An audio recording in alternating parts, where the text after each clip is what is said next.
The centennial anniversary of the 19th Amendment gives us all the opportunity to celebrate 100 years of women's constitutional right to vote. The battle for women's suffrage began in 1848 and lasted 50 years. Throughout this time, the leaders of the movement were Susan B. Anthony and Elizabeth Cady Stanton. These suffragists dedicated their lives to pass a constitutional amendment that would change the world as we know it. In 1920, the 19th Amendment was ratified and paved the way for many of our current female leaders. 100 years later, we celebrate the evolution of political norms as more Republican women are running for Congress than ever before. To commemorate the courageous suffragists who never gave up the fight, we thank them as now more than 68 million women vote in elections. Susan B. Anthony once said, "There shall never be another season of silence until women have the same rights men have on this green earth."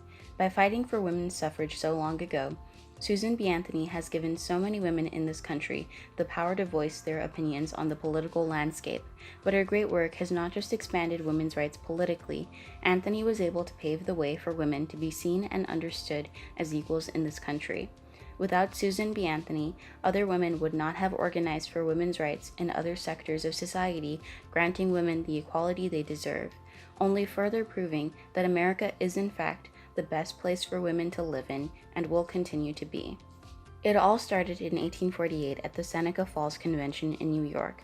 The fight for women's equality by demanding the right to vote set the foundation for the rights we currently have now, and it showed women that they too could organize. Fast forward to 1872, when Susan B. Anthony and 15 other women were arrested and convicted for voting illegally in a presidential election.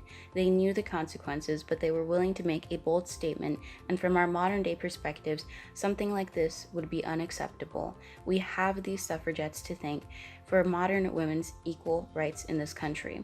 And while the fight was long and hard, finally in 1920, the 19th Amendment was established on August 26. It is because of these tireless efforts that women can now vote and have political influence, something all Americans appreciate as one of our greatest freedoms. It is because of strong women like Susan B. Anthony that today more than 68 million women vote in elections, a right we should never take for granted.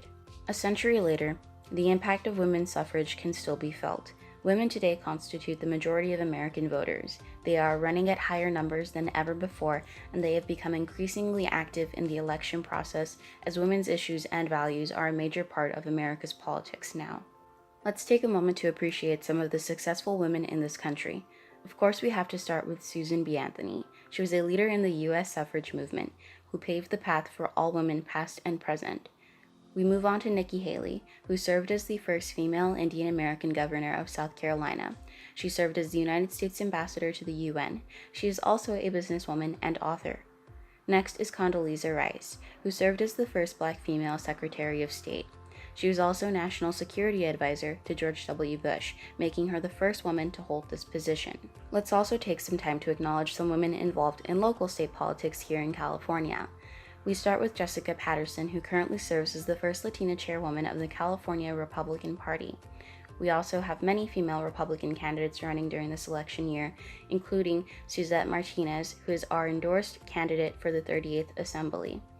Lastly, Harmeet Dillon, a successful lawyer who currently serves as the National Committeewoman of the RNC for California.